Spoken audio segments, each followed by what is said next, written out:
Et me dites pas pourquoi, les mecs. Je répondrai pas à cette question. Vous êtes fous, quoi? Nous sommes déjà à 4 gouvernements maintenant depuis un an. Nous pouvons nous amuser à en mettre 5, 6. Je crois que nous arrivons au bout du bricolage gouvernemental.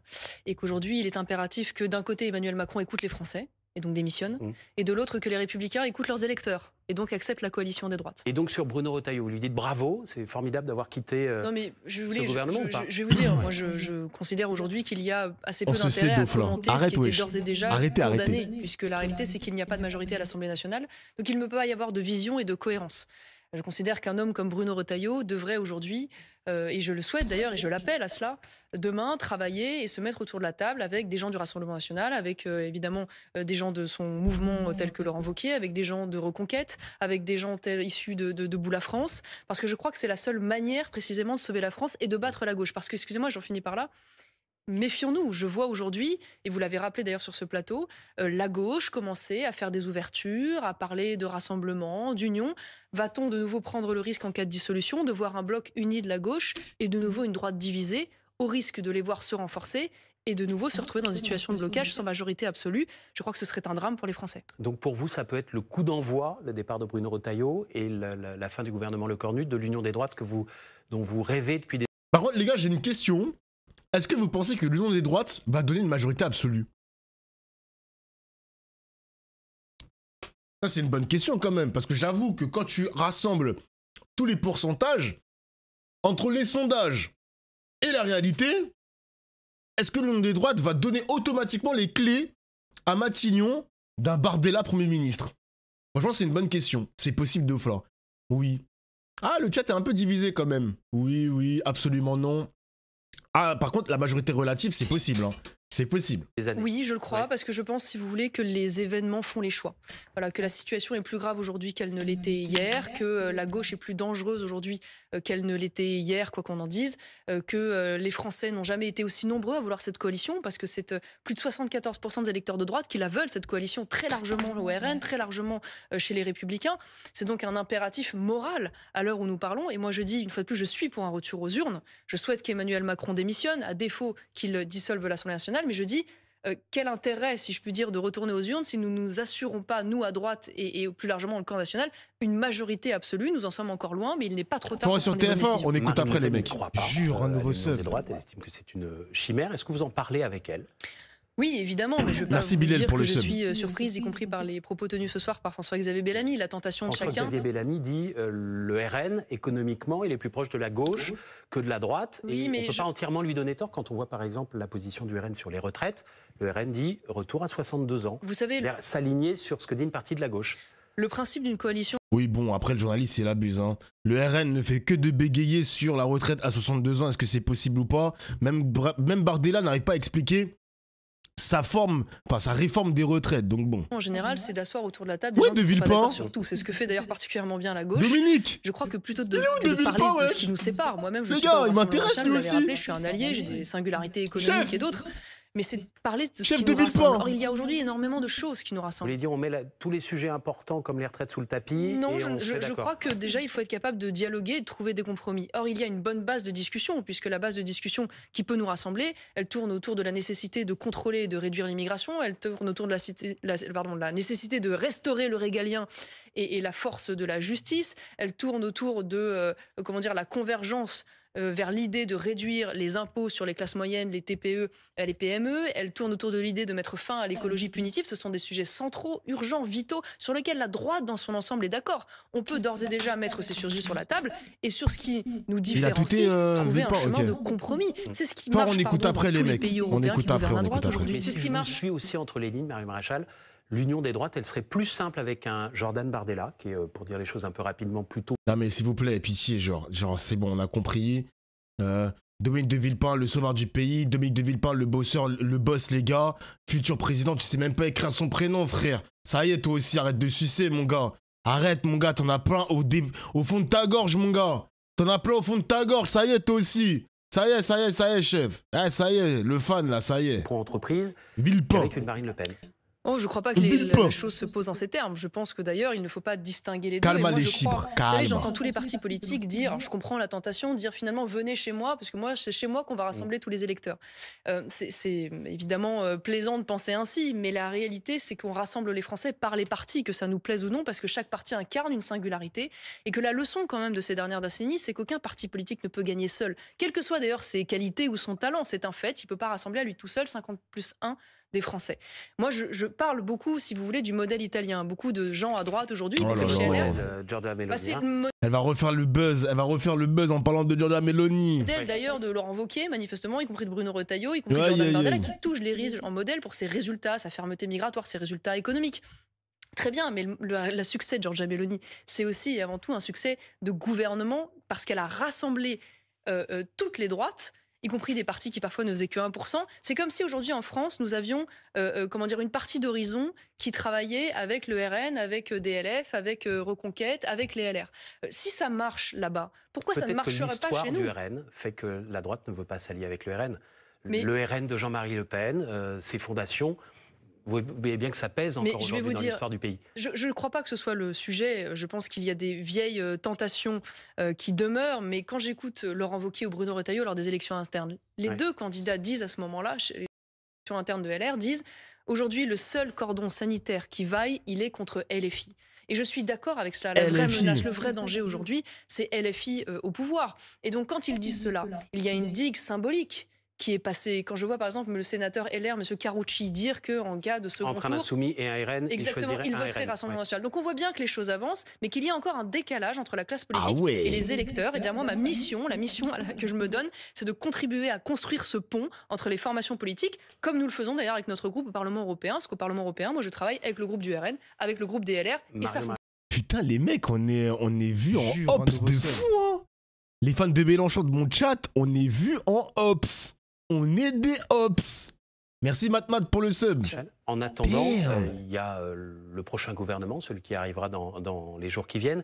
Le RN et ses alliés censureront systématiquement tout gouvernement jusqu'à une dissolution. C'est ce que dit Éric Ciotti, qui est un autre allié de Marine Le Pen. C'est votre ligne aussi, ça? Oui, mais parce que ça n'a plus de sens, si vous voulez. Gouvernement. Oui, mais ça n'a plus de sens aujourd'hui de composer avec des gouvernements qui sont issus de partis minoritaires. Mais dans ce cas-là, pourquoi vous ne réclamez pas Matignon en essayant de faire l'union des droites dès aujourd'hui? Parce qu'il n'y a pas de majorité à l'Assemblée nationale. On ne peut pas gouverner sans majorité. J'entends beaucoup sur les plateaux de télévision dire qu'il ne serait pas fidèle à l'esprit de la Ve République qu'Emmanuel Macron puisse démissionner. Je pense l'exact inverse.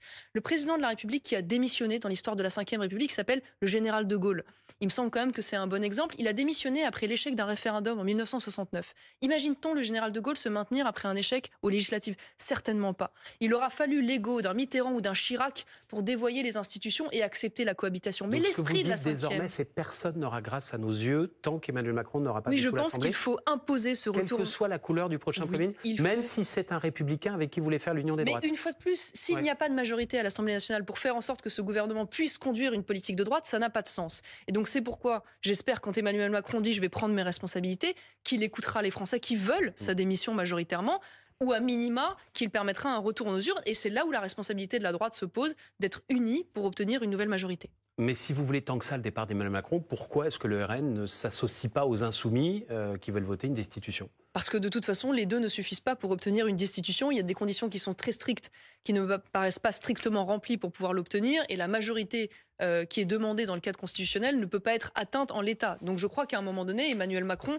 doit plutôt s'en remettre à la logique, une fois de plus, de l'esprit de la Ve. Ah, je voulais voir le message en dessous, là. Putain, ils sont chiants, BFM. On n'a plus de majorité pour gouverner et qu'on est dans une situation de blocage, qui est notre cas. Merci Bitnight pour le sub. Qu'il soit fidèle à cet esprit et qu'il en tire toutes les conclusions qui s'imposent. Vous aviez... Les gars, est-ce que vous pensez que les grands perdants, je vous pose la question, premier degré le chat, no troll, est-ce que vous pensez que les grands perdants seront la France insoumise? Je m'explique. Le PS a annoncé aujourd'hui refuser de travailler avec les insoumis, ouvert à la porte, enfin ouvert à la négociation, aux discussions avec les écologistes et les communistes. Ça implique, mesdames et messieurs, ça implique que les écologistes et les communistes doivent choisir un camp entre le PS et la France insoumise. Est-ce que finalement, si le PS accepte de bosser avec les communistes et les écologistes et que ces derniers acceptent définitivement la rupture avec LFI, peut-être que ça va vraiment coûter cher à la France insoumise. Peut-être que là, les amis, là, ça commence à puer. Là, on est vraiment sur quelque chose qui pue pour la France insoumise, les amis. Parce qu'en plus, les communistes rejoindre le PS, c'est un peu fort de café quand même. Alors, à court terme, vous avez raison le chat les mecs, hein. À court terme, ça va peut-être faire mal à la France insoumise. Ils vont revoir leur stratégie, il y a 2026, il y a la Coupe du Monde, il y a 2027, la présidentielle, il faudra se préparer, il y a les municipales aussi. Donc là, ils vont revoir leur stratégie sur le long terme. Ils peuvent y gagner. Mais sur le court terme, ils seront ostracisés les mecs, hein. Ils seront ostracisés. Maintenant, tout de suite, Olivier Faure, journal de TF1, on donne du clout au PS, on parle avec Marine Tondelier, Mélenchon, quand il prend la parole, priorité au direct, tac, ça coupe Mélenchon pour mettre du Bellamy. Il y a une stratégie médiatique aussi qui pue pour la France insoumise. C'est bizarre. Je vous le dis, les amis, l'ambiance est bizarre. Voilà. Salut Damon, ça va ou quoi? J'ai vu que t'avais stream sur la politique, là. Faudrait que je regarde le replay. Les gars, l'après-midi, j'ai passé un peu mon temps à checker à gauche à droite les différents streamers politiques, là. Merci Diego pour le sub. Je pense qu'on est cook. Ouais, les gars, je pense qu'on est cook côté LFI. Hein. C'est très, très bizarre. Très bizarre l'ambiance. Marion Maréchal les couleurs de Reconquête aux européennes avant de vous fâcher avec Éric Zemmour, de vous éloigner de son mouvement et de vous rapprocher du Rassemblement national. Vous n'avez jamais repris votre carte, vous l'avez dit tout à l'heure au RN. Oui, je suis un allié aujourd'hui. Vous ne reprendrez jamais votre carte? Mais pour une raison simple, déjà, merci de me permettre de rappeler que j'ai été exclu par, en effet, Éric Zemmour de Reconquête, précisément sur ce sujet de l'union des droites. Parce qu'aux dernières législatives, je voulais cette union. Et ils ont préféré présenter des candidats face aujourd'hui à la coalition RN-UDR. À l'inverse, moi, aujourd'hui, la mission que je me donne, c'est d'incarner une ligne qui est une ligne, disons-le simplement, identitaire, libérale, conservatrice, aux côtés d'autres alliés. Je souhaite que mes idées puissent être représentées et défendues. J'ai des singularités par rapport au Rassemblement national. C'est pour ça que je ne suis pas à l'intérieur du Rassemblement national, notamment sur les questions économiques. Mais ça ne m'empêche pas, si vous voulez, d'être capable de voir d'abord ce qui nous rassemble et de ne pas donc être un facteur de division. On a lu dans la presse ces dernières semaines, Marion Maréchal, qu'il y avait des tensions avec le RN, notamment sur la question des investitures pour les prochaines élections municipales. Merci Gérard pour le sub. Le RN ne souhaite pas que vous puissiez présenter vos candidats sous votre propre étiquette. Ils sont quoi? Ils sont en train de vous invisibiliser tout doucement, c'est ça? Le bureau exécutif, à l'initiative de Jordan, en effet, ne voulait pas d'accord de parti au sens strict. Et je le regrette. Voilà, je le regrette une fois de plus parce que... Ah, mais du coup... Ah, ok. Ah, mais putain, l'union des droites, elle a toujours pas lieu, hein. Jordan Bardella et Marine Le Pen qui refusent toujours de vouloir aller au plus large possible en travaillant, par exemple, avec Éric Zemmour, Sarah Knafo. Waouh, ils sont têtus quand même, hein. Tant mieux les mecs après pour nous, hein. Tant mieux, hein. Je considère que c'est fou quand même. S'ils avaient la possibilité de pouvoir faire une majorité seuls, ils veulent bien, toujours pas l'union des droites. Ça n'est pas le cas. Et je crois qu'aujourd'hui, c'est en additionnant les forces dont je fais partie, mais derrière les forces, les lignes en fait, qu'on va être capable de rassembler les Français de droite dans leur diversité. Je vais vous dire, j'en parle avec d'autant plus d'humilité que si aujourd'hui je plaide devant vous pour cette démarche, c'est parce que j'ai moi-même été victime de cette division des droites. Vous savez, j'ai été candidate aux élections régionales en Provençal-Côte d'Azur en 2015. J'étais face à Christian Estrosi et Christophe Castaner pour le Parti socialiste. Je perds à près de 46%. Alors très bien, hein, c'est magnifique défaite. Le FN et le FN à l'époque, RN aujourd'hui, n'a jamais fait un score aussi important aux élections régionales. Et bien, sauf que quand vous perdez à 46 ou que vous perdiez à 20 ou à 15, le résultat est le même au lendemain des élections. Et pourquoi à l'époque je perds? Parce que nous n'avons pas assez de réserve de voix au second tour, parce qu'il y a le cordon sanitaire et parce que nous ne rassemblons pas assez. Et donc de ce jour, eh bien moi je n'ai qu'une seule obsession, c'est qu'on ne reproduise pas les erreurs d'hier et qu'on ne mette pas les Français dans l'impasse. Donc si législative anticipée il y a après une dissolution, là vous partirez avec le RN? Ce sera mais bien sûr, commune, on mettra le but les divergences de côté le temps de la campagne. L'union est un combat et je n'en démordrai pas, donc je ne serai pas un facteur de division, mais au contraire, un facteur d'aide au rassemblement. Et tant pis si le RN ne vous laisse qu'une poignée de candidats. Mais je me donne, si vous voulez, je me donne pour objectif, déjà que tout le monde prenne conscience de ses responsabilités, et je souhaite... Il n'y a pas le mot immigration et islam, les mecs, profitez. Hein. Là, pendant une semaine, les mecs, il n'y aura pas un mot arabe, islam, immigration, profitez-en, ça va arriver la semaine prochaine des musulmans. Attention, attention, attention. Contribuer à construire un pont profitez-en. entre les Républicains et le Rassemblement national, pont aujourd'hui compliqué, puisque ce pont... Merci Fedaïn pour les 20 subs offerts, merci, ça fait plaisir, merci les gars. Merci. Peut-être que c'est la crise politique en France, mais c'est pas la crise politique dans le portefeuille de Fedaïn, mon gars. Nous construisons déjà au Parlement européen avec notre groupe des conservateurs et réformistes auxquels appartiennent justement les Italiens et qui aujourd'hui travaillent à la fois avec le groupe des LR et le groupe du RN. Si nous y arrivons au Parlement européen, pourquoi ne pourrions pas y arriver au niveau national?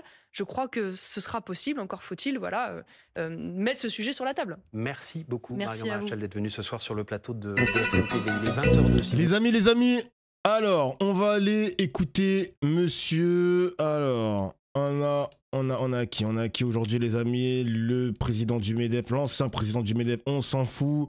Le maire de Touquin, on s'en fout. On va aller voir Jérôme Guedj, mesdames et messieurs. Je sais que Olivier Faure a parlé sur TF1. On va le voir dans 5 minutes, les mecs. On va juste écouter l'intervention de Jérôme Guedj et ensuite, direction TF1 avec monsieur Olivier Faure. Nadal vient de parler d'une copie qui a été mise sur la table. Nous, on n'a pas vu de copie. Il y a eu des échanges, des discussions. La méthode a été trop légère pour pouvoir répondre à celle des propositions que les uns et les autres ont mises sur la table. S'agissant des socialistes, depuis la fin du mois d'août, nous avions indiqué d'une certaine manière, quel que soit le gouvernement, a fortiori si c'était un gouvernement dirigé par un socialiste ou quelqu'un de la gauche et des écologistes, qu'il y a des priorités dans le pays. Il y a la question du pouvoir d'achat, il y a la question de la justice fiscale, avec notamment la taxation des ultra-riches, et puis il y a cette question des retraites qui continue à préoccuper l'ensemble de nos concitoyens. La méthode a échoué, mais parce que d'emblée, elle n'a pas été conçue pour se dépouiller des certitudes que les uns et les autres pouvaient avoir. Twitter en même temps, là. Aujourd'hui, après Michel Barnier, après les élections législatives de juillet 2024, dans lesquelles la gauche n'a pas gagné, mais elle est arrivée en tête. C'est donc que les Français avaient donné une préférence sur les thématiques que nous avions mis dans le débat politique. Un choix, après des semaines et des semaines de tergiversation, un choix autre a été fait, de faire appel à Michel Barnier. Ça n'a pas marché. Il a été censuré. Puis de faire appel à François Bayrou, il s'est auto-censuré 8 mois après. Puis Sébastien Lecornu en 27 jours ou en 14 heures. Donc, ce que nous proposons aujourd'hui, c'est du pragmatisme, c'est une désescalade. Les gens sont là. En fait, je pense que je calcule un peu ce qu'il veut faire Macron. Il parle de ultime négociation. Macron, il sait que Lecornu va échouer. Je pense que Macron est en train de préparer une sortie. Il est en train de préparer quelque chose. Parce que là, ça lui tombe brutalement. Il n'a pas préparé son coup. Il est en train de préparer 7 fois-ci son coup entre aujourd'hui à mercredi. Mais je pense que Macron est en train de préparer une dissolution, démission, je sais pas. Mais en tout cas, il prépare peut-être aussi une allocution. C'est bizarre. Merci Kramel pour le sub offert. Il partira jamais. Non, mais peut-être qu'il partira pas. Mais comme ça lui est tombé dessus de manière brutale, il va se dire, ok, je me donne 2 jours pour faire une allocution, dissolution, je sais pas. Vous voyez ce que je veux dire? Ce spectacle désespérant est donc pour répondre aux préoccupations des Français. Un socialiste ou quelqu'un de gauche. Alors là, il veut juste gagner du temps, mais bien sûr. Les yeux au ciel, Paul Vannier. Vous êtes député La France Insoumise. Oui. Désormais, quand on entend les socialistes qui disent la gauche, moi, je ne crois pas qu'ils vous comptent dedans. Exclu, quoi.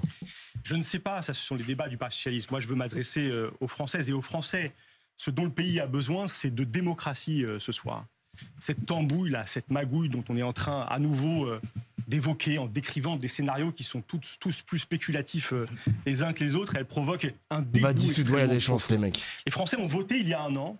Le président de la République a fait le choix de nier le résultat de cette élection législative qui avait donné une majorité, certes relative, mais la majorité au nouveau. Mais vous êtes OK pour y aller? La majorité, si, monsieur, nous sommes les plus nombreux députés à l'Assemblée nationale. Je veux revenir à ça. Ça, c'est l'acte fondateur de la crise dans laquelle nous sommes. Le déni démocratique d'Emmanuel Macron. Et donc, le problème, ce soir encore, il est à l'Élysée. Et il n'y aura pas de sortie à la crise de régime dans laquelle la France est en train d'entrer sans départ d'Emmanuel Macron. Un sondage ce soir nous dit que 70% des Français appellent au départ du président de la République.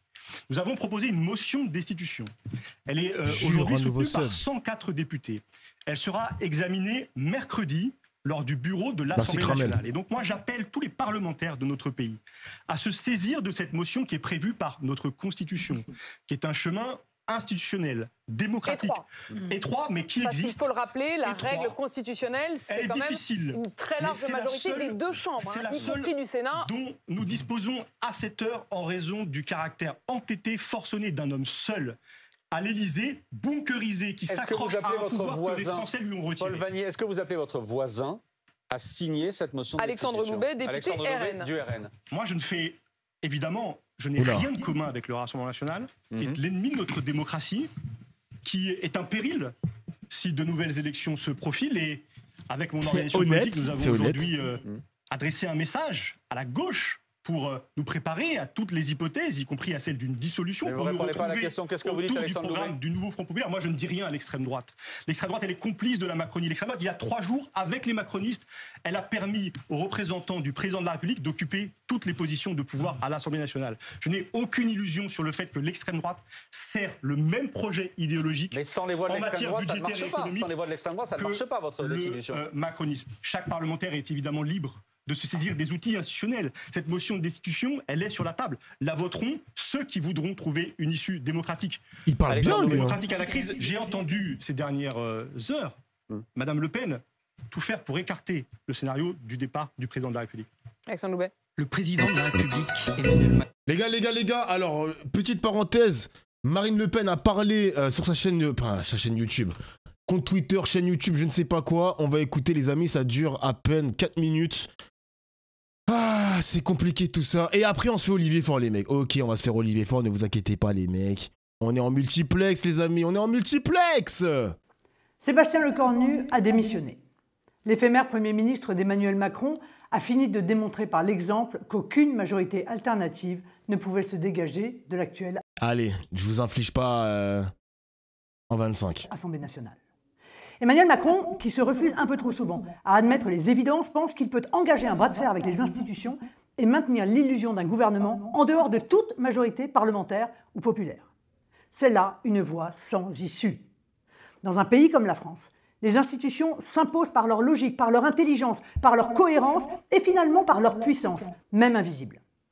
La politique gouvernementale d'un grand pays comme la France ne relève pas du marchandage, d'arrangements d'arrière-cour, de petites concessions boutiquières, mais d'une vision haute et d'une volonté forte. Une action gouvernementale n'est pas un empilement d'actions hétéroclites, indépendantes ou pire, contraires les unes aux autres.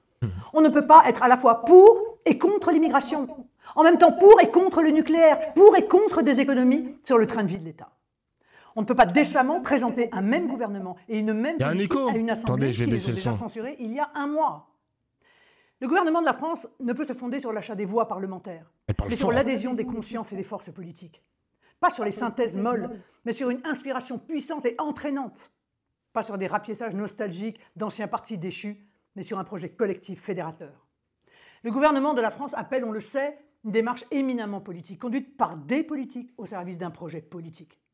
Ce retour du politique que nous appelons de nos vœux et que nous incarnons par la clairvoyance de nos convictions et notre détermination sans faille à agir, c'est, je le crois, pour le pays, la condition première du redressement. La solution à cette crise politique, devenue crise de régime, est plus que jamais entre les mains du président, qui n'est d'autant plus appelé à intervenir que la Constitution lui confie expressément, je cite, de veiller au bon fonctionnement des institutions. Il ne peut, par un comportement à la fois puéril et irresponsable, contribuer en quoi que ce soit au blocage du pouvoir législatif et à l'émergence d'une majorité ouvrant la possibilité d'un gouvernement légitime, c'est-à-dire issu des élections.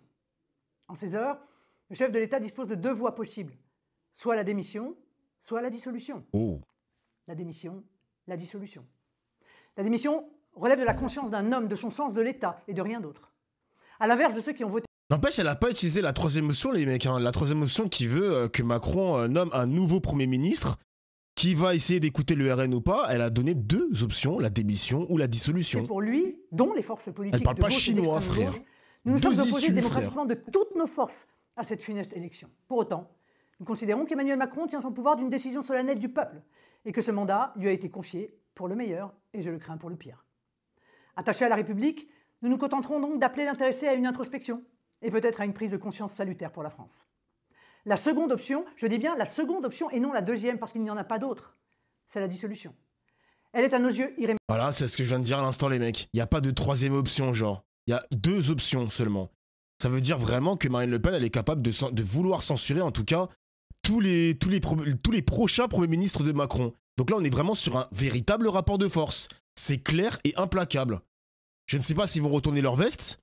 La question, c'est de savoir qu'est-ce que le PS souhaite. Parce que si on a un bloc PS, bloc central, avec potentiellement quelques LR, les écologistes, les communistes qui travaillent ensemble sur un nouvel arc républicain, je crois que les voix de la LFI et du RN ne suffiront pas pour une censure.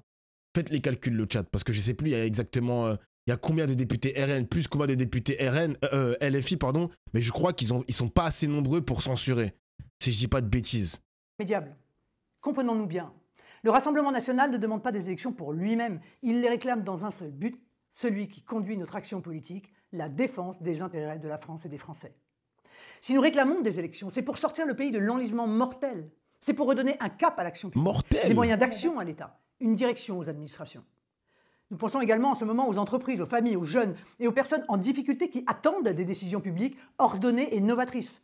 Ces nouvelles impulsions légales et publiques dont ils ont instamment et immédiatement besoin pour l'avenir. Et si le respect du peuple souverain l'emporte, nous irons aux élections et respecterons le verdict des urnes, avec l'espoir de donner à la France un budget de redressement et de justice, avec l'espoir de donner aux Français le cap résolument différent qu'ils attendent, avec l'espoir d'accélérer l'alternance, seule condition à la renaissance de la France. Vive la République, vive la France. Ok, discours de Marine Le Pen, les amis. Pas de